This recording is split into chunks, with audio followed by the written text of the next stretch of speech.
The U.S. dollar looks a bit weak in here, and because of all the money being printed by the Fed, certainly, but that's true of all central banks around the world. It's a race to the bottom to see who can devalue their currency the most.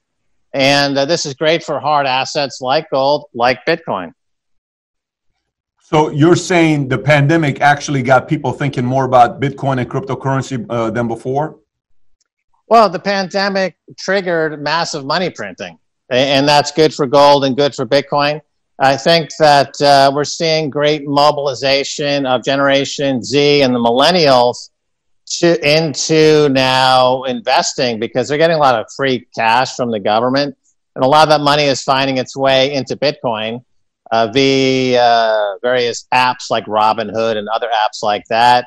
Bitcoin is very native to the millennials and Gen Z. They relate to it a lot easier than they do gold. And so all in all, it does have a positive impact. But the trend is, Patrick, has been very strong for now 11 years. So that trend is really the primary trend. And the COVID-19 pandemic is just a part of the story this year. But the fact is that these central banks have got themselves caught in a place where they have to keep printing because of the money itself is debt-based money. And so to pay the interest on the debt-based money, they have to print more debt-based money. It's a bit of a Ponzi scheme. And so that trend will continue. And so there is now a growing awareness that hard assets like gold and Bitcoin are the place to be.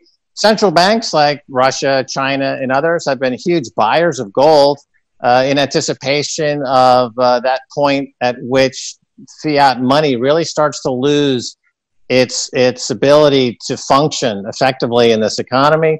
And so it benefits both gold and Bitcoin. Makes sense. I guess, the one thing I'm wondering is there a way to get data to see if there are more new believers, new users coming in to buy Bitcoin? Is there a way to measure that? Yeah, sure. You have, for example, Cash App, which is part of Square, which is part of Jack Dorsey's business empire. He has both Twitter and Square. He launched Square launched Cash App, which allowed purchases of Bitcoin less than a year ago, and now it's the biggest part of that business. They've sold hundreds of millions of dollars worth, and as a revenue generator, it's, I think, the biggest revenue part of Square's business. We've seen the users of Bitcoin around the world. I think it's now estimated to be up to 70 million users. And that number is growing. The thing about Bitcoin is that it grows like a messaging app, which is interesting because messaging apps, as you know, from the technology space, they have a period of adoption, and then they hit that hockey stick moment when suddenly it's like, wow, we've got to own this thing. And so Bitcoin, because it takes advantage of the network effect, it is a technology. It is a network technology. So you have that point when we get to the ubiquitous Bitcoin use around the world, as people realize that, hey, this really is what people say it is.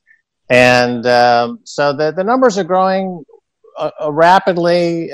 We haven't yet hit that hockey stick growth moment yet. I think probably we'll see that pretty soon now.